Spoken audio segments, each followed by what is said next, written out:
The evening sun bled into the dusty horizon of Nkwazi village, staining the clay huts red as if warning of the fate about to unfold. And though the air smelled of roasted maize and distant wood smoke, inside Baba Sifu's crumbling compound, silence pressed heavy, broken only by the creak of a stool and the scrape of coins counted like sins. For the old man's debts had grown into a noose around his neck, and in desperation he welcomed men whose voices were thick with authority and whose eyes slid away from the girl whose life they were bartering. Amina, barely 19, with dreams woven like white thread into visions of nursing school in the district town, found herself standing at the threshold as the headman muttered, "Times are hard, Baba, but your daughter can rescue your honor." And with a gesture toward a bundle containing faded kente cloth, a gourd of palm wine, and 4 silver shillings, the transaction was sealed. Her bride price, meager and humiliating, as if her future had been reduced to small trinkets. Her father's lips trembled as he whispered, "It is done." And when Amina asked, "Who is he?" the answer rolled out with the inevitability of thunder. Kato, a mason, poor but hard-working, which meant in village tongues, a man whose hands were full of dust but empty of promise. She swallowed back the storm in her chest, eyes scanning the cracked walls that had once held her childhood laughter, and thought of the choices she had no voice in. Yet in that moment, she drew her spine straight like a spear, whispering to herself that even if they pushed her into the river, she would learn to swim. Outside, the goats rattled their ropes, and the children played unaware of the silent trade that had just taken place. Yet Amina knew her world had tilted. For 3 sunsets later, she would stand as a bride to a man she did not choose, and in the air hung a tension no one else seemed to hear, the kind that made birds scatter earlier than usual, and shadows cling to corners with a patience that felt alive. She retreated into the night, her basket of smoked tilapia forgotten, heart pounding, asking questions only the wind might answer. What kind of man was this mason? Why did her fate have to be tied to his poverty? And was there a secret hidden in the silence of the elder's eyes? For even in her despair, she noticed how they had not dared to meet her gaze fully, as if holding back knowledge they could not share. And as she lay on her mat beneath a roof that leaked moonlight through cracks, she pressed her palms together and prayed not for escape, but for a sign, a fragment of truth that would guide her through the labyrinth her life had suddenly become. Unaware that in choosing to meet Kato the very next morning by the riverside, she was already stepping into the center of a story that would not end with rice, laughter, and children as expected, but with a mystery that the village of Nkwazi would whisper about long after her name was carved in memory. Morning mist clung to the Odi River like a veil hiding secrets, the water flowing slow and wide as though it carried the weight of stories untold. And it was here that Amina, shawl pulled tightly around her slender shoulders, walked with determined steps, her sandals sinking slightly into damp soil while her thoughts circled like restless birds. Because if fate demanded she be bound to this mason named Kato, then she needed to look into his eyes before the knot was tied. And so she followed the narrow path lined with elephant grass, each blade tipped with dew glinting like watchful eyes. She found him crouched by the water's edge, rinsing his tools in silence, his trowel catching the rising sun. And when he stood, she was startled, for he was not the stooped, weary figure she had imagined, but tall, broad-shouldered, with calm eyes that seemed to notice more than they revealed. And though his shirt was frayed and his boots patched with rope, he carried himself with a quiet composure that unsettled her more than pity ever could. "You are Amina," he said, his voice low but sure, as though the name was already familiar to his soul. And she studied him carefully, weighing rumor against presence, before answering, "And you are Kato, the man they have chosen for me." Her words bitter on her tongue, yet softened by the way he did not flinch at her defiance. Instead, he met her gaze steadily and asked, "But what do you choose?" a question so unexpected that it tightened her breath, for she had never been asked about her choice by father, headman, or elder. And though she wanted to reply with anger, what spilled out was softer. I choose to live a life that is mine, even if the road is forced. And Kato, instead of challenging, only nodded, as though her spirit pleased him, then looked back at the river with a strange stillness, saying, I do not wish to cage you, but if this is the road, I will walk it without making you bleed. She frowned, searching his face for hidden pride or trickery, but found only calm determination, the kind that frightened her more than rage, because it suggested depth she could not yet fathom. Tell me, she pressed, what do you build besides walls?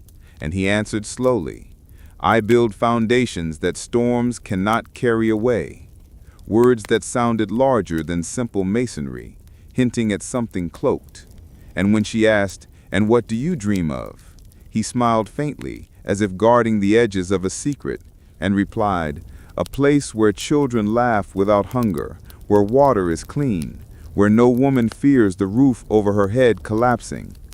Which startled her, because it was not the answer of a poor man resigned to survival, but of someone who thought in horizons. Yet before she could question further, a canoe slid by, fishermen casting nets that flashed like silver scars, and the sound of their paddles broke the charged silence between them, pulling them back into the present.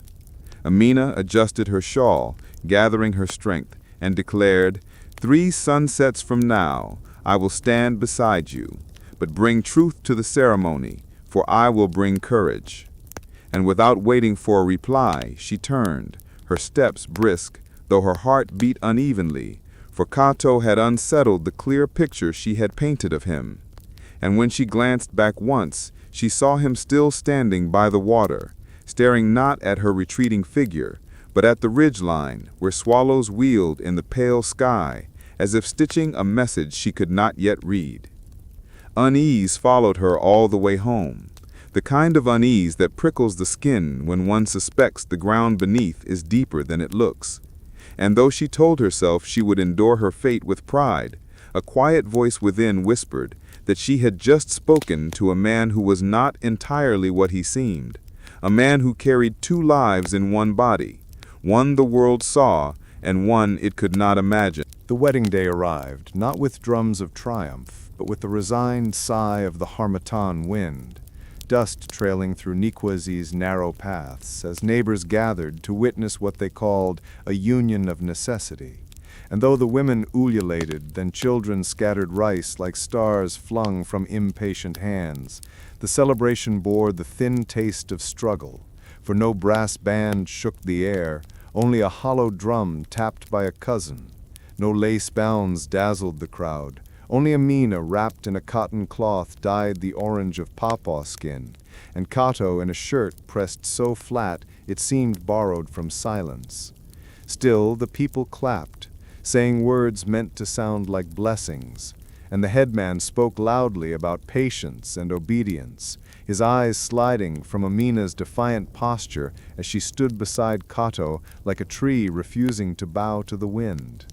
Yet when his hand found her as beneath the calabash of palm wine, his grip was steady and warm, not claiming her, but anchoring her. And for the first time she felt the faintest tremor of something different, something that did not match the poverty his patched boots and cracked nails displayed. After the feast of thin soup and roasted yam, the villagers drifted away, leaving laughter behind as faint echoes. And Amina followed Kato to the one-room compound that was now theirs, a bare space with a bed tied together by twine, a water jar, a stool polished by years of elbows, and in the corner, half hidden under a raffia mat, a wooden box that seemed to hum with secrecy. "Our home," Kato said plainly, setting down a kettle and offering to brew tea, and though the room was humble, the gesture unsettled her with its quiet dignity, for he poured the tea sweet, as if sweetness itself was a choice he could manufacture, even when the world was sour. And as they drank, she noticed how carefully he arranged each tool he owned, lining them as though each nail and hammer was a soldier in formation. That night, lying back to back on the thin mattress, she traced the crack in the wall that looked like a road on a map, imagining the path to the district hospital where she had dreamed of working. And she thought bitterly of how quickly her future had been traded. Yet when she turned her head, she saw Kato staring at the ceiling, eyes awake and troubled, as if keeping vigil with ghosts. Sleep refused to come, and in the stillness she wondered again about the wooden box. Why did it seem too polished compared to the roughness of the room? Why did his gaze flick to it before he lay down? And why, when he thought her eyes closed, did he press his hand against it, like a man assuring himself that a treasure remained safe? Outside, a nightjar called from the trees and dogs barked at shadows. But inside the room, it was another kind of silence that held her, the silence of hidden wealth, of truths kept in boxes, of a marriage that had already begun to feel like the doorway to a mystery much larger than her father's debts, a mystery that she, bound by vow, would now have to unravel step by careful step. The days that followed began to fold into rhythm, yet beneath the rhythm pulsed a quiet drumbeat of questions. For at dawn, Kato left their compound with his trowel, line, and folded plans sketched on scraps of cement bags, his stride measured, his back straight, as though even poverty must walk with dignity, while Amina woke earlier still, fetching water in calabashes that bruised her shoulders, tending smoked fish at the market, and stretching coins until they nearly tore. Yet each evening, when Kato returned, though his shirt clung with cement dust and his hands bore the grit of labor, he carried no bitterness, only silence and the odd glimmer of a smile when he greeted children or mended neighbors' broken hinges without asking for payment. He even patched the leaking roof of a widow who had nothing to give but her thanks. And when Amina, weary from hunger, scolded him for wasting strength on others, he simply replied, "What we keep keeps us," a phrase that clung to her like an echo of something larger. Still, she could not ignore how he sometimes vanished between jobs, telling the men he had gone to check measurements, yet returning from directions where no building site stood, his boots marked with soil not of the floodplain, but of the ridge. And once when she brought him food at midday, she noticed faint ink smudges on his wrist, the kind left not by blocks or mortar, but by pens signing papers. And when her eyes lingered, he flushed quickly, rinsing the marks beneath water, muttering about dirt. At night, when the lantern flickered and their small meal was done, Amina's broom brushed again against the wooden box beneath their mat, and curiosity burned in her chest like pepper swallowed whole. But Kato's gaze would always, subtly, shift toward her movements, protective, unreadable, as if he sensed her suspicion. The village, meanwhile, buzzed with gossip, tongues sharpening in the market, some women claiming the mason was too precise in his building, too educated in the way he measured walls, too calm for a man whose pockets were empty, while others said perhaps he was simply a fool who dreamed big but would die small. And Amina, though she kept her lips sealed, began to sense the truth was neither, that something in Kato's silence was crafted, intentional, as though he were a man rehearsing an identity each morning before he stepped outside. One afternoon, a sudden storm rattled the market stalls, ripping tarps into the air like wounded birds, and while merchants screamed and scrambled for shelter, Kato appeared from nowhere, guiding them calmly, securing ropes, tying down wares with knots too practiced, his shirt drenched, yet his eyes composed.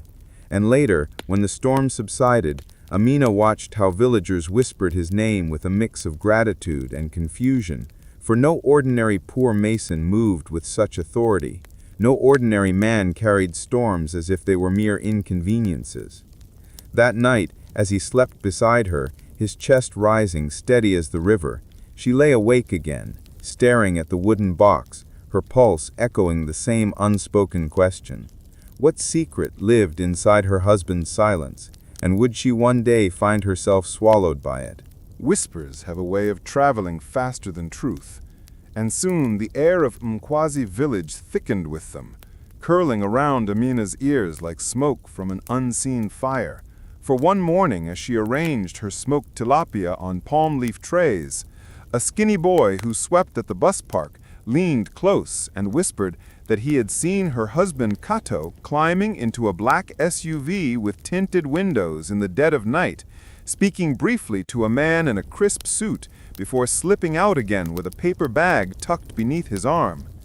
And though the boy's grin was eager for the sparkle of gossip, Amina felt her stomach knot, because she knew Kato owned nothing but patched boots and a trowel.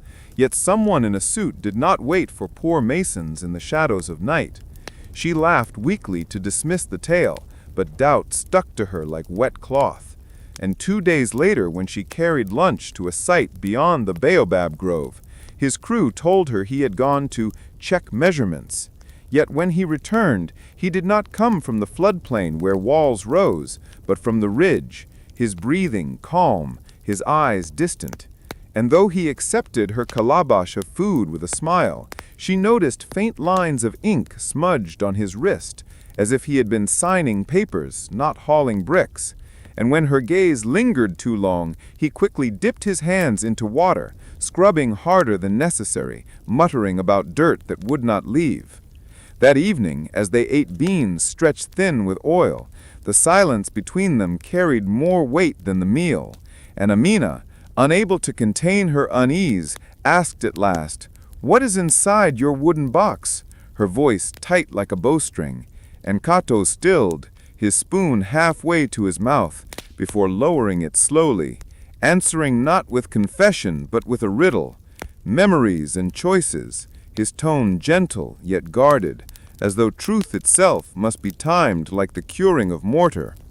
"Open it," she whispered, heart racing, but he only leaned back against the cracked wall, eyes on the ceiling as if answers perched above them, saying, "Not yet." And though she wanted to scream, she bit down her frustration, because his hand reached out then to brush her knuckles, warm and deliberate, adding, "Only until the ground beneath us is ready," words that tasted more like prophecy than comfort. And while he soon turned to sleep, Amina lay awake, staring at the shadows that stretched long and strange across their small room, wondering if she had married a man or a secret, and why every answer he gave her seemed less like a lie and more like a door she was not yet allowed to open. Outside, the lemon tree shook its leaves as if whispering to the wind, and in the distance, the district town pulsed with the hum of generators and promises, a reminder that the world beyond Nkwazi was alive with money, power, and mysteries that her new husband seemed to walk through when no one was watching, mysteries that would soon tighten their grip around both of them.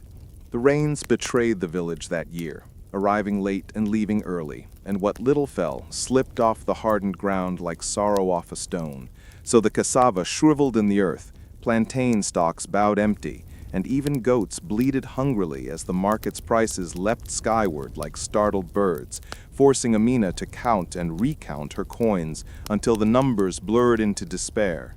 Yet while she tightened her belt and sold her late mother's wrapper to buy beans and palm oil, she watched in disbelief as Kato still carried bowls to neighbors whose pots echoed hollow, insisting that the road remembers every footstep and ours must not be cruel. A generosity that burned her with both pride and frustration. For how could a man with so little give away so much, and why did his calm never crack under the weight of scarcity? One afternoon, as clouds threatened rain but only mocked with thunder, the district contractor returned, his polished boots glistening with disdain for village dust, holding in his hand an offer swollen with promise, a government contract to build a clinic near the river road, a project fat with money, per diem, and the chance for Kato to live in town while work continued. And though Amina's heart leapt with desperate hope, whispering, "Say yes, let us finally breathe," Kato's eyes instead wandered to the unfinished flood wall near the old women's gardens, where if the river rose even once, harvests would drown. And when the contractor urged, "This clinic is where the money lives," Kato shook his head with maddening calm and said, "The wall must stand first, or the clinic will serve only hungry ghosts," leaving the man fuming as he stomped away, dropping a contract draft on the stool like a challenge.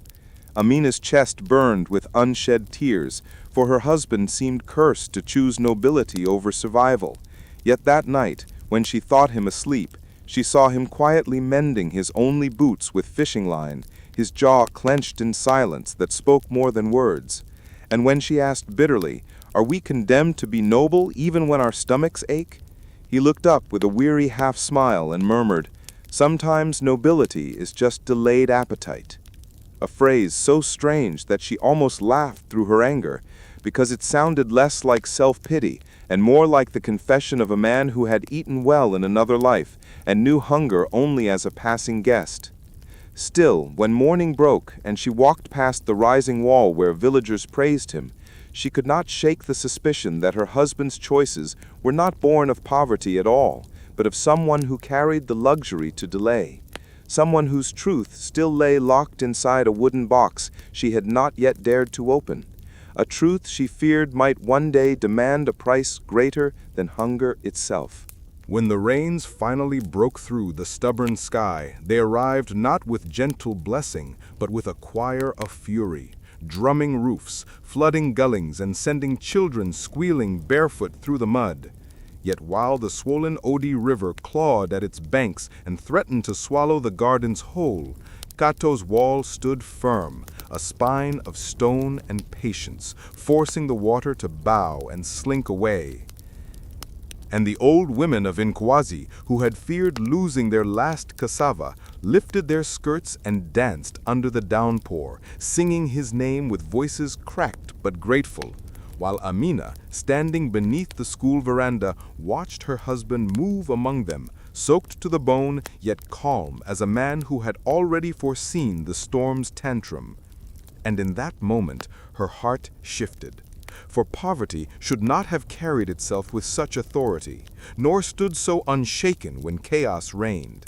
But her relief tangled quickly with suspicion when the next morning, before the roosters crowed, she noticed Kato slipping out of their compound with a quietness too deliberate, carrying not only his trowel, but also the leather wristband he never removed. His steps leading not toward the floodplain, but up the ridge path shrouded by mist. And though every instinct told her to stay, Amina's hunger for truth drove her forward, her bare feet whispering through wet grass until she saw him vanish into a grove behind the mission church where, half hidden by overgrowth, stood a low concrete building with a steel door and discreet padlock, a place she swore had never existed before. And her heart pounded as Kato drew a key from within his wristband, unlocked the door, and slipped inside. She waited, rain dripping from leaves in steady rhythm, until at last he emerged, carrying a black ledger and a laptop wrapped carefully in cloth, items no poor mason had any business owning. And though her breath caught in her throat, she stepped out, voice trembling yet defiant.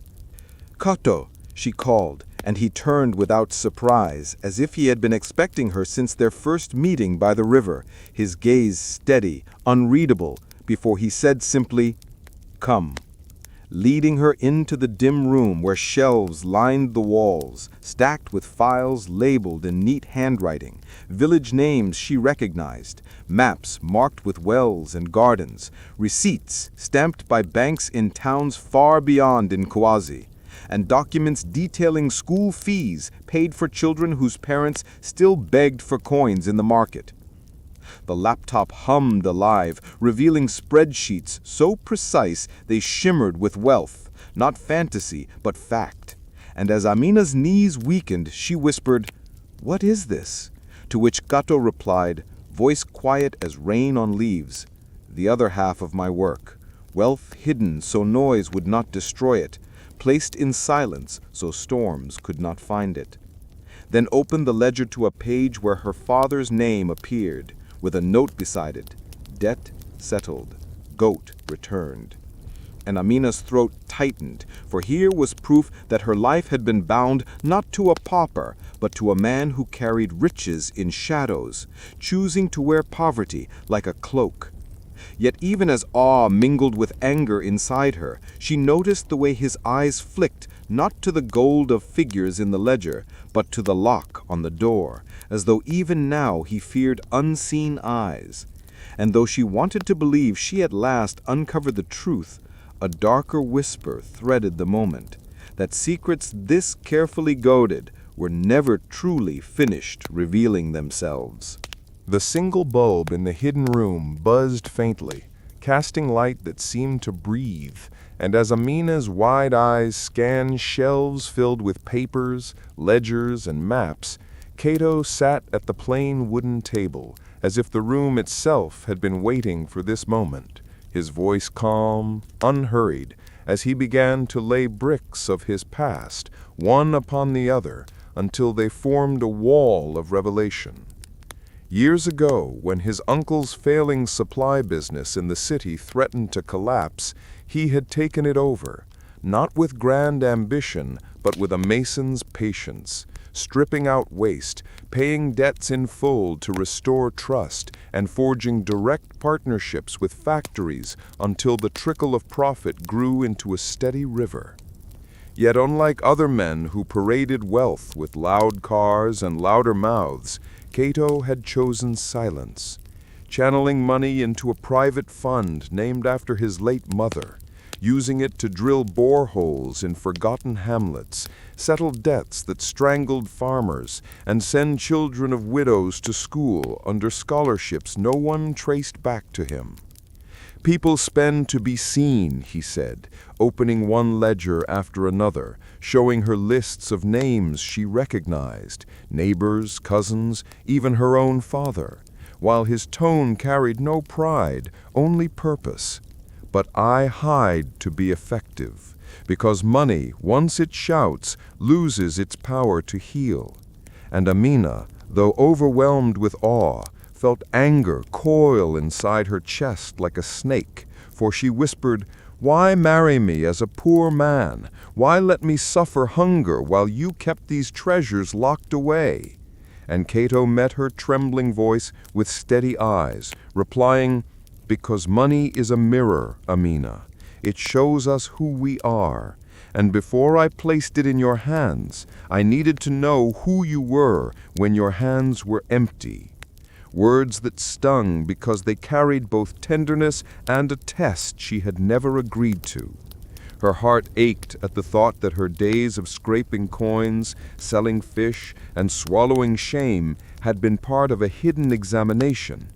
Yet in the same breath, she could not deny that he had looked past her father's debts, past the gossiping tongues, and chosen her not for beauty or dowry, but for how she bore scarcity without bending. And though she wanted to curse him, tears betrayed her, sliding down her cheeks as she whispered, "You tested me as if I were another wall to measure," to which he answered softly, "Life tested us both. I only refused to interfere." Still, as he spoke, she noticed how his hands lingered protectively over the black ledger, how his gaze drifted occasionally to the steel door as though expecting someone to burst in, and she realized with a chill that this revelation, breathtaking as it was, might not be the final truth, that if he had hidden all this so carefully for so long, there must be other layers of secrecy waiting. And she could not escape the feeling that her husband's silence, like a deep well, had no bottom. Later, as they left the room and padlocked its secrets once more, the village around them seemed unchanged. Goats bleated, women stirred pots of soup, children played in mud, but for Amina, every sound was sharper, every shadow longer, as if she had stepped into a world where the ordinary was only a mask, and beneath it something larger, more dangerous pulsed.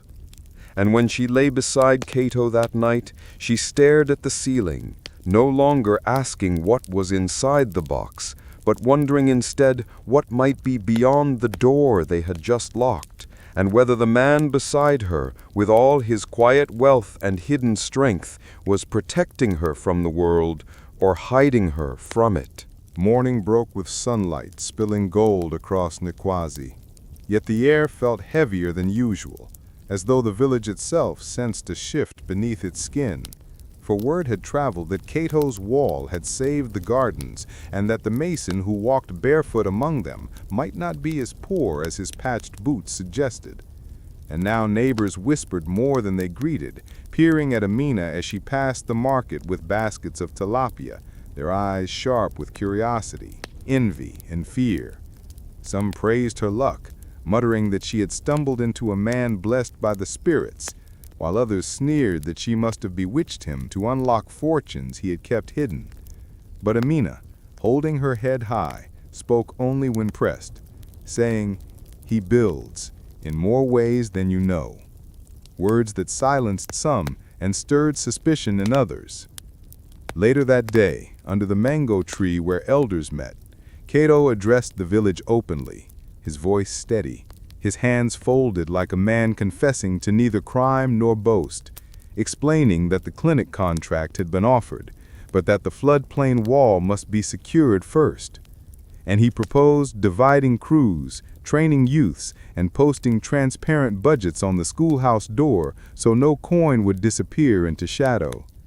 And while some elders grumbled at the idea of such openness, others nodded in awe, for no poor man spoke of budgets pinned to walls as if sunlight were a weapon.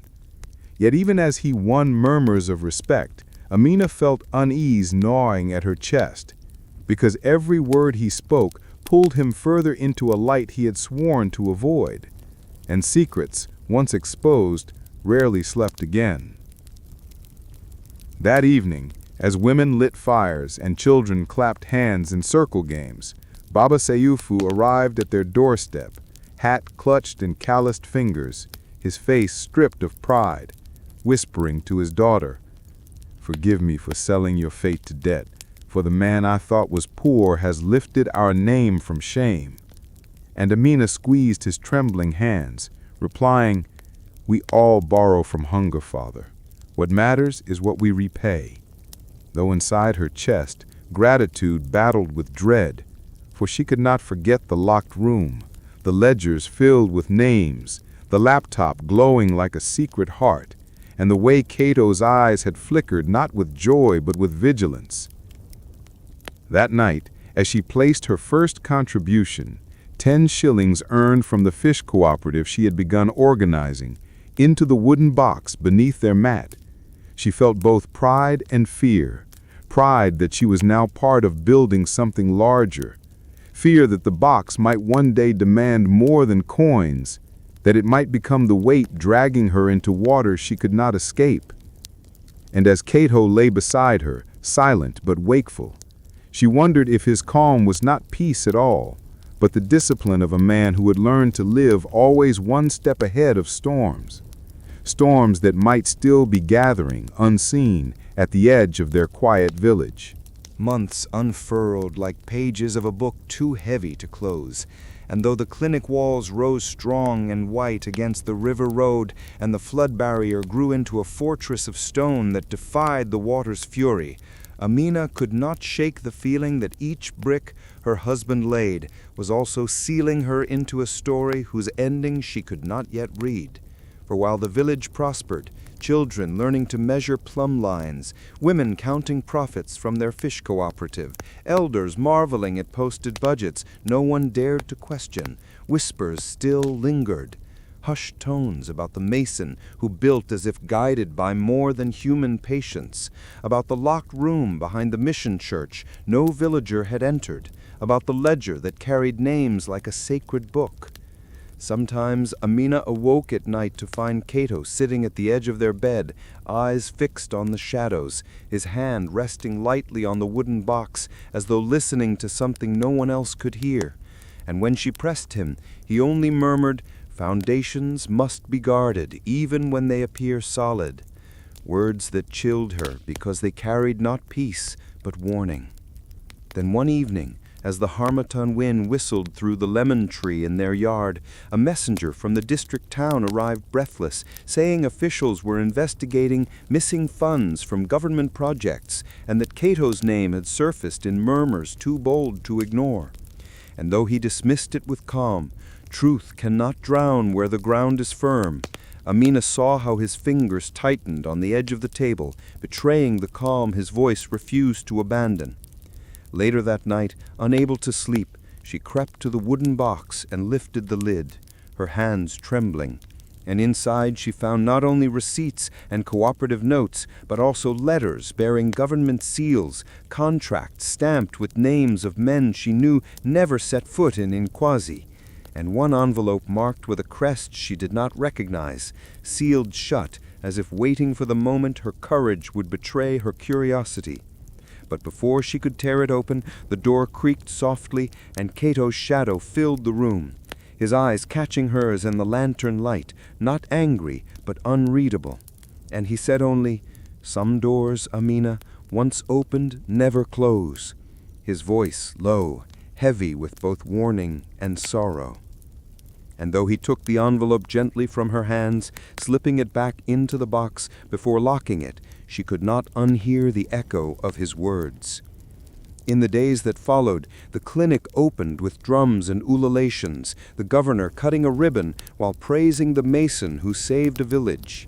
Yet in the crowd's cheer, Amina felt a silence coil around her, a silence that whispered of truths still buried in ledgers and envelopes, of storms not yet named.